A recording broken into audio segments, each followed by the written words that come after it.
दोस्तों इस वीडियो में हम देखेंगे क्लास 9th के जीव विज्ञान से, जो कि अध्याय 5 है।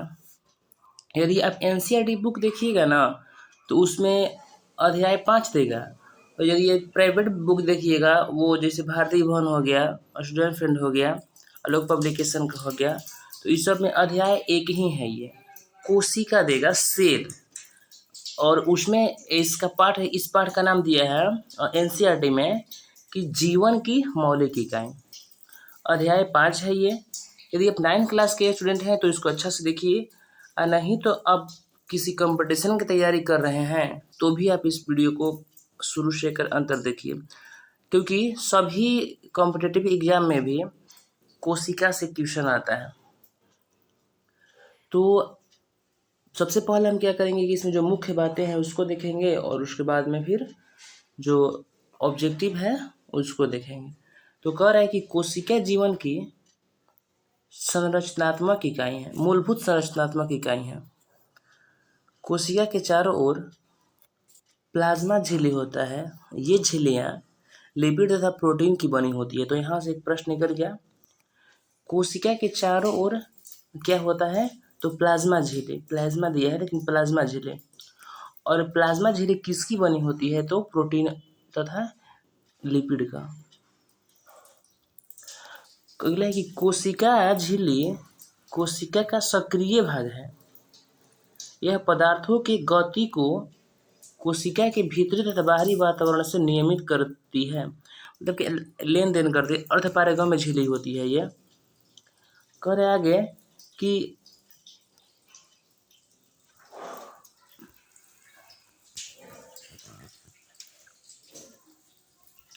पादप कोशिका में कोशिका झिल्ली के चारों ओर एक कोशिका भित्ति होती है। कोशिका भित्ति सेलुलोज की बनी होती है।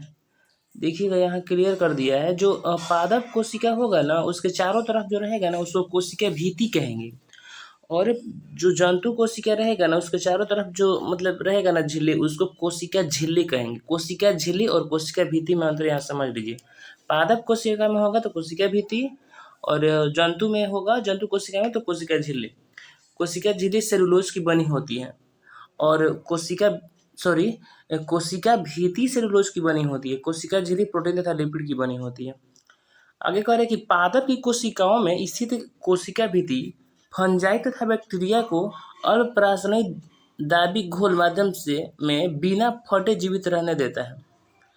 यूकैरियोट ध्यान से, हाँ यहाँ ना कोशिका को दो भागों में बांटा गया है, प्रोकैरियोटिक और यूकैरियोटिक। तो कह रहे कि यूकैरियोट में केंद्रक दोहरी झिल्ली द्वारा कोशिका द्रव से अलग होता है। यह कोशिका की जीवन प्रक्रिया को निर्देशित करता है। ER अंतः कोशिकीय परिवहन, ER को अंतः कोशिकीय परिवहन तथा उत्पादक सतह के रूप में कार्य करता है। गाल्जी उपकरण झिल्ली युक्त पुटिकाओं का स्तंभ है। यहाँ से देखिएगा, एक यहाँ से क्वेश्चन है, और एक यहाँ आ गया कि गोल्जी उपकरण झिल्ली युक्त पुटिकाओं का स्तंभ है। यह कोशिका में बने पदार्थों का संचयन, रूपांतरण तथा पैकेजिंग। कोशिका में बने पदार्थों के संचयन, रूपांतरण तथा पैकेजिंग का कार्य कौन करता है? तो गाल्जी उपकरण। आगे है कि अधिकांश पादप कोशिका में झिल्ली युक्त अंग जैसे प्लास्टिड होते हैं। ये दो प्रकार के होते हैं। प्लास्टिड दो प्रकार के होते हैं, क्रोमोप्लास्ट तथा ल्यूकोप्लास्ट। तो ये ध्यान दीजिएगा कि प्लास्टिड दो प्रकार के होते हैं, क्रोमोप्लास्ट और ल्यूकोप्लास्ट। करे कि क्रोमोप्लास्ट जिसमें क्लोरोफिल होता है, क्रोमोप्लास्ट में क्लोरोफिल होता है, उन्हें क्लोरोप्लास्ट कहते हैं। जिस क्रोमोप्लास्ट में क्लोरोफिल होता है उसको क्लोरोप्लास्ट कहते हैं। ये प्रकाश संश्लेषण करते हैं। क्लोरोप्लास्ट जो होते हैं प्रकाश संश्लेषण कहते हैं। और कहे कि ल्यूकोप्लास्ट का प्राथमिक कार्य संचय करना होता है। ल्यूकोप्लास्ट का कार्य क्या है? तो संचय करना। तो यहाँ ध्यान दीजिएगा क्रोमोप्लास्ट में क्लोरोफिल होगा तो उसको क्लोरोप्लास्ट कहते हैं। क्लोरोप्लास्ट प्रकाश संश्लेषण की क्रिया करते हैं। क्लोरोप्लास्ट के ही कारण ना पत्तियों का रंग हरा होता है। तो ल्यूकोप्लास्ट का प्राथमिक काम जो है वो संचय करना रहता है। अधिकांश परिपक्व पदार्थ कोशिका में एक बड़ी केंद्रीय राजधानी होती है, पर कि यह कोशिका की स्फीति को बनाए रखती है और यह अपशिष्ट पदार्थों सहित महत्वपूर्ण पदार्थों का संचय करती है। पदार्थों को संचय करने और सूखने से बचाने का काम करती है ये। आगे कह रहा है कि प्रोकैरियोटिक कोशिकाओं में कोई भी झिल्ली युक्त अंगक नहीं होता। उनके क्रोमोसोम के स्थान पर न्यूक्लिक अम्ल होता है और उनमें केवल छोटे राइबोसोम अंगक के रूप में होते हैं। तो अब हम देखेंगे ना, अब कुछ अतिरिक्त जानकारी देखेंगे इसके अलावा। क्या है अगली जानकारी में? तो एकत्रीकरण का मतलब होता है एक साथ इकट्ठा होने का कार्य। एकत्रीकरण का मतलब क्या होता है? तो एक साथ इकट्ठा होने का कार्य। लिपिड क्या है? तो एक प्रकार का वसीय कार्बनिक यौगिक है लिपिड। लिपिड जो होता है एक प्रकार के वसीय कार्बनिक यौगिक है। आगे है अधात्री। अधात्री कह रहा है कि जटिल स्वभाव का आधारी पदार्थ है। जटिल स्वभाव का आधारी पदार्थ जो होता है वो है अधात्री। मिलेनिन क्या है? तो मनुष्य के बाल में पाए जाने वाले वर्णक होता है। मनुष्य के बाल में कौन से वर्णक पाए जाते हैं? तो मिलेनिन। उपापचय का मतलब क्या होता है? सभी क्रियाएं जो एक जीवित कोशिका में होता है उसको उपापचय कहते हैं। अणु कह रहा है कि जीवन अणुओं के संबंध का परिणाम है। लघु अणु कोशिका के छोटे अणु को लघु अणु कहते हैं, जैसे जल। जीन कह रहा है कि क्रोमोसोम पर स्थित विशेष इकाई जो गुणों को नियंत्रित करती है और आनुवंशिकता के लिए उत्तरदायी होता है, जीन कहलाता है। आगे कह रहा है कि सेंट्रियोल, जिसको तारा का केंद्र कहते हैं। जंतु कोशिका में पाई जाने वाली बिंदुनुमा संरचना जो कोशिका विभाजन में भाग लेती है सेंट्रियोल कहलाते हैं, जिसको तारा केंद्र भी कहते हैं। यह केंद्र के समीप द्रव में रहता है। केंद्र के पास में जो द्रव रहता है उसी में ये रहता है। आगे बढ़ रहा है प्रोक्रोमोसोम कि प्रोकैरियोटिक कोशिका का नग्न प्रोटीन विहीन गुणसूत्र जो होते हैं प्रोक्रोमोसोम कहलाते हैं। राइबोसोम प्रोटीन युक्त कोशिकांग जहाँ प्रोटीन संश्लेषण होता है। प्रोटीन युक्त कह रहे हैं यहाँ पर, प्रोटीन युक्त कोशिकांग जहाँ प्रोटीन का संश्लेषण होता है उसको राइबोसोम कहते हैं। तो प्रोटीन का संश्लेषण कोशिका के कौन सा भाग करता है? तो राइबोसोम। पर कि पीपीएलओ, पर कि सबसे छोटी कोशिका को हम लोग पीपीएलओ कहते हैं। गोल थैलीनुमा संरचना जो एक परत से सीधी घिरी होती है, गोल थैलीनुमा संरचना जो एक परत से घिरी होती है उसको हम लोग कहते हैं पैरोक्सिसोम। पॉलीराइबोसोम का मतलब राइबोसोम का समूह होता है। राइबोसोम के समूह को पॉलीराइबोसोम कहते हैं। हरे पौधे जिन्हें स्वपोषी कहते हैं द्वारा भोजन को संश्लेषण करना, भोजन को बनाना ही प्रकाश संश्लेषण कहलाता है। विषाणु पूर्व परजीवी होते हैं। इसे कोशिकीय संगठन नहीं होता है विषाणु में। ल्यूकोप्लास्ट रंगहीन लवक जिसमें प्रोटीन, लिपिड तथा मॉड का संचय होता है उसे ल्यूकोप्लास्ट कहते हैं। रंगहीन लवक है ये जिसमें प्रोटीन, लिपिड तथा मॉड का संचय होता है। जीवन अणुओं का विलेय जटिल संगठन होता है जीवन। लाइसोसोम एक सूक्ष्म एकहरी झिल्ली युक्त पाचक बिकरों से भरी थैलेनुमा संरचना। इसमें लाइसोसोम से बस याद रखिए कि आत्महत्या की थैली किसको कहते हैं? तो आत्महत्या की थैली कहते हैं लाइसोसोम को। आत्मघाती थैली लाइसोसोम को। सबसे बड़ी कोशिका शुतुरमुर्ग का अंडा। सबसे बड़ी कोशिका याद रखिएगा शुतुरमुर्ग का अंडा। सबसे बड़ी पादप कोशिका तो एसी टेबुलेरिया को सबसे बड़ी पादप कहा जाता है। एसिटेबुलेरिया को सबसे बड़ी पादप कोशिका कहा जाता है। सबसे बड़ी कोशिका कहेगा तो शुतुरमुर्ग का अंडा, सबसे बड़ी कोशिका कहेगा तो शुतुरमुर्ग का अंडा, और सबसे बड़ी पादप कोशिका कहेगा तो एसिटेबुलेरिया को कहेंगे। झिल्ली युक्त थैलियों व आशयों का चपटा स्टैक जो पादप कोशिकांग है उसको डिक्टियोसोम का, ये कोई जरूरी नहीं है। आगे कह रहा है कि डीएनए क्या है भाई, तो डीएनए के बारे में कह रहे हैं कि यूकैरियोटिक कोशिकाओं के केंद्रक में पाए जाने वाला डीऑक्सीराइबोज न्यूक्लिक अम्ल को डीएनए कहते हैं। इसमें से इम्पोर्टेंट है ना, डीएनए का पूरा नाम क्या है, तो deoxyribose nucleic acid. Deoxyribose nucleic acid जो है डीएनए का पूरा नाम है। अंतःप्रद्रवी जालिका जिसको ईयर कहते हैं, कह रहे हैं ना कि मुड़ी हुई झिल्लियों का कोशिका द्रव में जाल तंत्र जो प्रोटीन संश्लेषण के स्थान लिपिड संश्लेषण तथा उनके गॉल्जिकाए तक परिवहन का कार्य, तो प्रोटीन के संश्लेषण का कार्य ये भी करता है, लिपिड के भी संश्लेषण का काम करता है। तो याद रखिएगा यूकैरियोट्स का मतलब होता है कि सुविकसित केंद्र वाले जीव। उपचय का मतलब कि उपापचय की निर्णयकारी प्रवस्था। पाठ में ना ये सब छोटा छोटा करके दिया है तो उसी को निकाल करके किया गया है। फ्लैजिला का मतलब होता है व्हील जैसी संरचना जो कोशिका के तल से एक आधारी कण के रूप में निकलती है। यदि इसके बाद में यदि आप बुक पढ़िएगा नहीं, सब इस सब समझा दिएगा, इसके बाद में यदि आप बुक पढ़िएगा तो बुक अच्छा से समझ में आएगा। ऐसे एनसीईआरटी का बुक थोड़ा सा हार्ड रहता है, तो उसमें जो ये है ना मुख्य बात है, इसी को समझा दिया गया है। अंगक क्या है, तो सूक्ष्म कोशिका द्रवी संरचनाएं जो विभिन्न कार्य संपन्न करती है उसको अंगक कहते हैं। प्लाज्मा क्या है, प्लाज्मा झिल्ली क्या है, तो कोशिका का बाहरी आवरण जो होता है ना, प्लाज्मा झिल्ली पर बताएं, इसे कोशिका झिल्ली अथवा प्लाज्मा लेमा कहते हैं।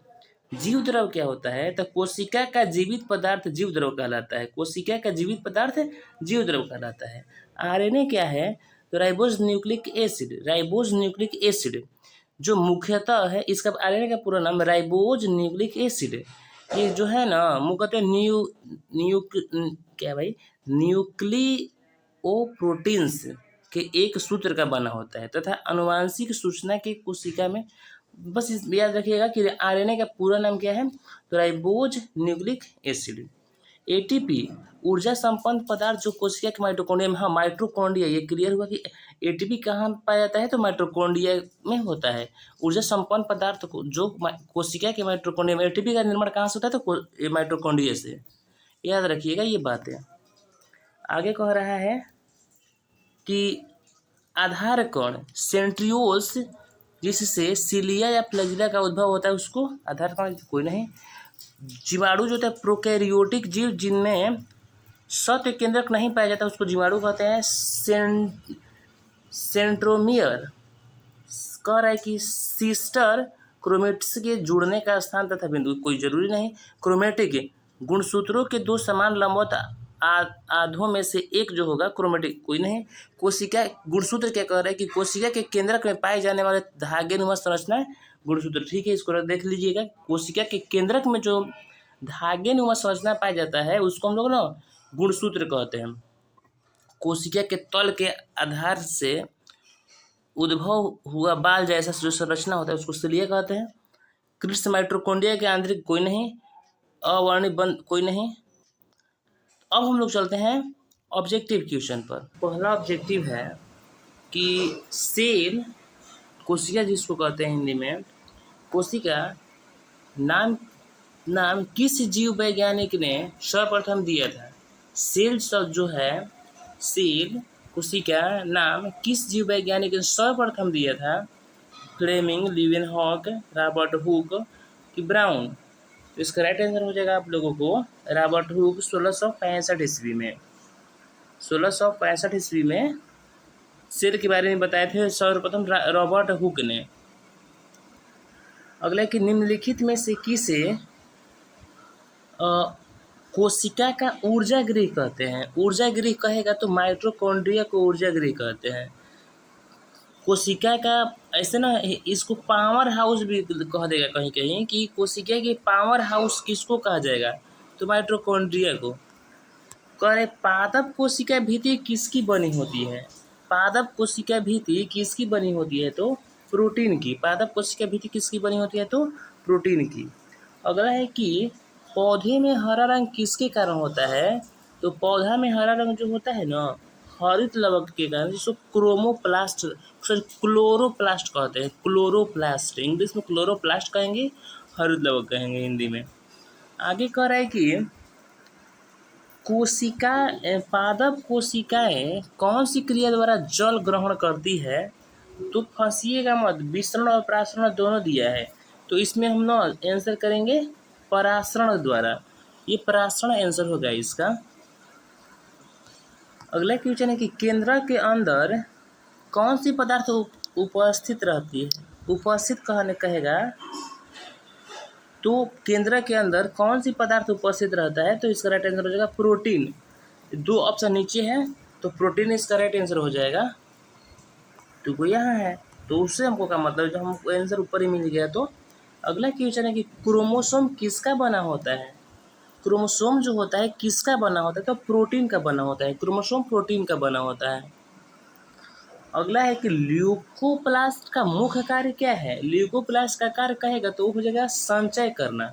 ल्यूकोप्लास्ट का कार्य संचय करना होता है। अगला क्वेश्चन है कोशिका को एक निश्चित रूप प्रदान करता है कौन? कोशिका को कौन एक निश्चित रूप प्रदान करता है? ऑप्शन आप लोग के सामने है, तो इसका राइट आंसर हो जाएगा आप लोगों को कोशिका भित्ति जो होता है ना, कोशिका को एक निश्चित रूप प्रदान करता है। अगला कि कोशिका द्रव में उपस्थित महीन शाखित झिल्लीदार और अनियमित नलिकाओं का घना जाल क्या कहलाता है? तो इसको हम लोग कहते हैं अंतःप्रद्रवी जालिका। अगला है कि प्रोटीन निर्माण का सक्रिय स्थल कौन है? प्रोटीन के निर्माण का सक्रिय स्थल कौन है? तो राइबोसोम जो है प्रोटीन निर्माण का सक्रिय स्थल है, अंग है।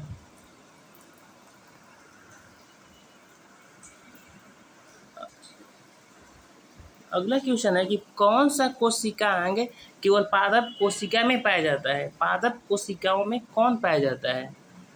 ऑप्शन आप लोग के सामने है, कोशिका भित्ति, लवक, रेक्तिका, उपयुक्त में से सभी। तो इसका राइट आंसर हो जाएगा उपयुक्त में से सभी। कोशिकीय श्वसन का सक्रिय स्थल कौन सा है? कोशिकीय श्वसन का सक्रिय स्थल कहेगा तो माइटोकॉन्ड्रिया हो जाएगा। अगला प्रश्न है कि अवर्णी लवक जिसको ल्यूकोप्लास्ट कहते हैं मुख्यतः पाए जाते हैं कहाँ पाए जाते हैं? तो इसका राइट आंसर हो जाएगा जड़ों की कोशिकाओं में। फूलों और बीजों को विभिन्न प्रकार के आकर्षक रंग कौन प्रदान करता है? इसका राइट आंसर हो जाएगा क्रोमोप्लास्ट। पत्तियों को हरा रंग प्रदान कौन करता है? तो पत्तियों के हरा रंग की कहेगा तो क्लोरोप्लास्ट हो जाएगा। अगला है कि कोशिका की आत्महत्या की थैली, आत्महत्या की थैली किसको कहते हैं? तो आत्महत्या की थैली कहेगा ना तो वो हो जाएगा लाइसोसोम को। आत्महत्या की थैली किसको कहते हैं? तो लाइसोसोम को आत्महत्या की थैली कहते हैं।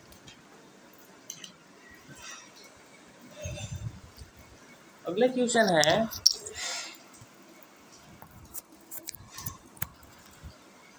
क्वेश्चन है कि लाइसोसोम में पाए जाने वाला वह एंजाइम जिनमें जीव द्रव को घुला देने या नष्ट कर देने की क्षमता होती है क्या कहलाती है?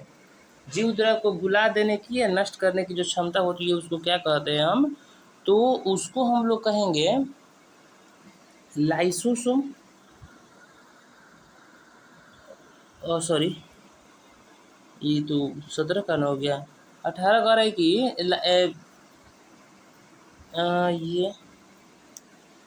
ये लाइसोसोम में वह एंजाइम जिनमें जीव द्रव को घुला देने या नष्ट कर देने की क्षमता होती है उसको क्या कहते हैं? तो उसको हम लोग कहते हैं हाइड्रोलाइटिक एंजाइम। Hydrolytic enzyme.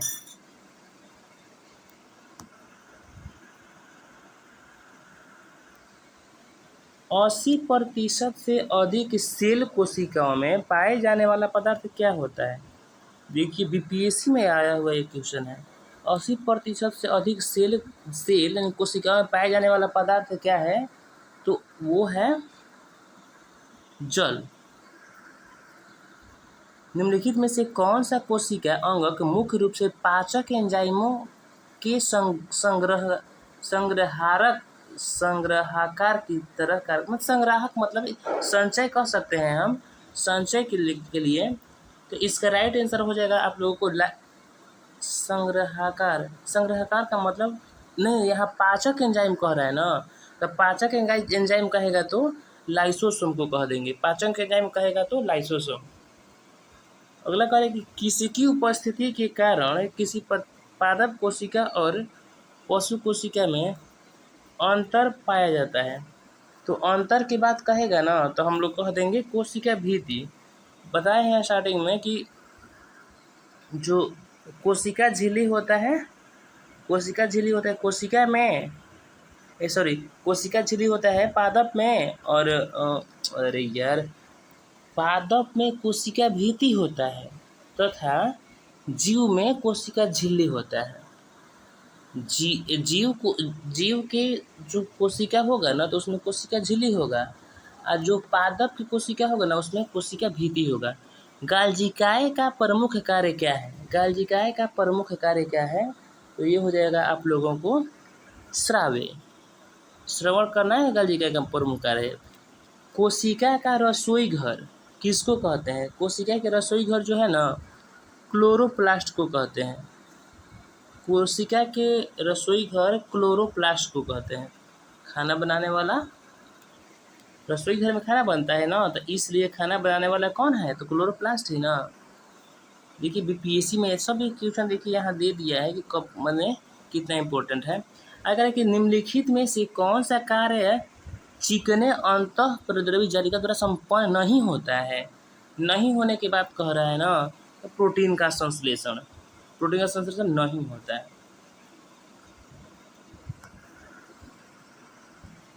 आगे है कि माइटोकॉन्ड्रिया की खोज किसने की थी? तो माइटोकॉन्ड्रिया की खोज की बात कहेगा तो आल्टमैन ने। माइटोकॉन्ड्रिया की खोज किसने किया था? तो आल्टमैन ने। अगला क्वेश्चन कह रहा है कि कौन सा अंग के प्राय जंतु कोशिका में उपस्थित नहीं होता है? जंतु कोशिका यहाँ साफ पर है, तो जंतु कोशिका में जो होगा ना उपस्थित नहीं होने वाला जो होगा वह हो जाएगा लवक। लवक जो होता है जंतु कोशिका में नहीं रहता है। लाइसोसोम का कार्य क्या है? लाइसोसोम कह रहे हैं, तो लाइसोसोम का जो कार्य है वो है अंतःकोशिकीय पाचन, नष्ट कर देता है, कोशिका को पचा देता है। कोशिका भीति क्या होती है? तो कोशिका भीति जो होगा पारगम में होती है। माइटोकॉन्ड्रिया का भीतरी वलन क्या कहलाता है? माइटोकॉन्ड्रिया के जो भीतरी वलन होगा उसको हम लोग क्या कहते हैं? तो उसको हम लोग कह देंगे क्रिस्टी। माइटोकॉन्ड्रिया के भीतरी वलन को क्रिस्टी कहते हैं। माइटोकॉन्ड्रिया किसमें अनुपस्थित होता है? किसमें माइटोकॉन्ड्रिया अनुपस्थित की बात कहेगा तो इसका राइट आंसर हो जाएगा आप लोगों को जीवाणुओं में अनुपस्थित रहता है। अगला है कि जीव द्रव्य शब्द का प्रयोग सर्वप्रथम किसने किया? जीव द्रव्य शब्द का प्रयोग सर्वप्रथम किसने किया था? तो इसका राइट आंसर हो जाएगा ये आपको पुरकिंजे ने। जीव द्रव्य का प्रयोग पुरकिंजे ने किया था। अगला है कि जीव द्रव्य जीवन का भौतिक आधार है, यह किसका कथन है? जीव द्रव्य जीवन का भौतिक आधार है, तो ये लैमार्क का कहना है। लैमार्क का कहना है कि जीव द्रव्य जो है जीवन का भौतिक आधार है।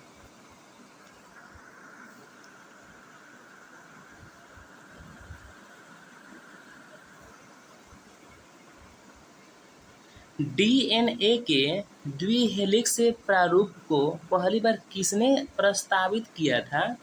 तो इसका राइट आंसर हो जाएगा आप लोगों को वाटसन एवं क्रिक ने। न्यूक्लियस की खोज सर्वप्रथम किसने की थी? न्यूक्लियस की खोज कहेगा तो इसका राइट आंसर ब्राउन ने। कोशिका की क्रियात्मक गतिविधियां नियंत्रित होती है कहाँ? किसके द्वारा होती है? तो ये हो जाएगा केंद्रक के द्वारा। कोशिका की क्रियात्मक गतिविधियां केंद्र के द्वारा नियंत्रित होती हैं। गुणसूत्र शब्द प्रदान किया, किसने गुणसूत्र शब्द प्रदान किया? तो ये हो जाएगा आप लोगों को वाल्डेयर ने। अंतः प्रदर्भ जालक जो होता है ना ER, उसकी कुछ किसने किया था? तो इसका राइट आंसर हो जाएगा आप लोगों को पोर्टर ने। जो भी ना खोज वाला है ना, उसको आप लोग लिख करके अलग कहीं और उसको याद कर लीजिएगा, क्योंकि ये बहुत इंपॉर्टेंट है। इलेक्ट्रॉन सूक्ष्मदर्शी की खोज किसने किया था? इलेक्ट्रॉन सूक्ष्मदर्शी की खोज किसने किया था? तो ये हो जाएगा नॉल तथा रस्का ने। वास्तविक केंद्र के किसमें अनुपस्थित होता है? वो अनुपस्थित की बात कर रहा है, तो जीवाणुओं में अनुपस्थित होता है। अगला क्वेश्चन कह रहा है कि सर्वाधिक संख्या में गुणसूत्र पाए जाते हैं, किसमें सबसे अधिक संख्या में पाए जाते हैं गुणसूत्र? तो ये हो जाएगा आप लोगों को ओफियोग्लोसस में। ओफियोग्लोसस में सबसे अधिक मात्रा में गुणसूत्र पाए जाते हैं। कोशिका का जीवित अंश जीव द्रव कहलाता है। कोशिका के जीवित अंश को जीव द्रव कहते हैं। यह किससे बना होता है? कोशिका के जीवित अंश जीव द्रव होता है, और यह किससे बना होता है सो पूछ रहा है। तो इसका राइट आंसर हो जाएगा कोशिका की जीव द्रव जो होता है, कोशिका द्रव, कोशिका केंद्र और अन्य कोशिकांग से मिलकर के बना होता है। अगला है कि कोशिकीय व आणविक जीव विज्ञान केंद्र कहाँ है, कहाँ स्थित है? तो इसका राइट आंसर हो जाएगा आप लोगों को हैदराबाद में। कोशिकीय व आणविक जीव विज्ञान केंद्र कहाँ है? तो हैदराबाद में। अगला कि निम्नलिखित में से सबसे छोटी कोशिका कौन सी है? तो सबसे छोटी कोशिका कहेगा ना, तो सबसे छोटी कोशिका हम लोग कह देंगे माइक्रोप्लाज्मा को। माइक्रोप्लाज्मा जो होता है सबसे छोटी कोशिका होता है। कोशिका के बारे में निम्नलिखित में से कौन सा नहीं है, सही नहीं है कह रहा है? तो सही नहीं है कह रहा है, तो देखते हैं। कह रहा है पहला कि कोशिका के आकार और अमाप विशिष्ट कार्य से संबंधित होते हैं, सही है। कुछ कोशिकाओं के बदलते आकार होते हैं, हाँ, सभी कोशिकाओं के आकार बदलते होते हैं, दोनों सही है। प्रत्येक कोशिका में निष्पादन की अपनी क्षमता होती है, ठीक है। सभी देह ऊतकों में एक ही प्रकार का, ये इसका राइट आंसर हो जाएगा आप लोगों को, ये गलत है। अगला क्वेश्चन है, निम्नलिखित में से कौन प्रोकैरियोटिक का उदाहरण नहीं है? तो प्रोकैरियोटिक का उदाहरण कहेगा तो वो हो जाएगा आप लोगों को इसका राइट आंसर हो जाएगा आप लोगों को सर्प। अगला क्वेश्चन है कि लाल रक्त कणिकाओं का निर्माण कहाँ होता है? तो लाल रक्त कणिकाओं का निर्माण अस्थि मज्जा में होता है। अगला क्वेश्चन है कि निम्नलिखित में से राइबोसोम द्वारा किसका संश्लेषण किया जाता है? तो प्रोटीन का। अगला है, निम्नलिखित में से कौन सा एक कोशिकीय जीव का उदाहरण है? तो पैरामीशियम भी, अमीबा भी, पेट्री, यानी कि इसका राइट आंसर हो जाएगा आप लोगों को डी, इनमें से सब ABC। अगला है,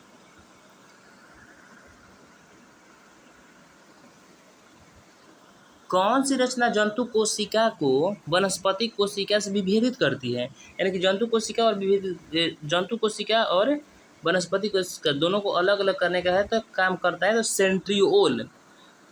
सेंट्रियोल जो है जंतु कोशिका और वनस्पति कोशिका को अलग करने का काम करता है।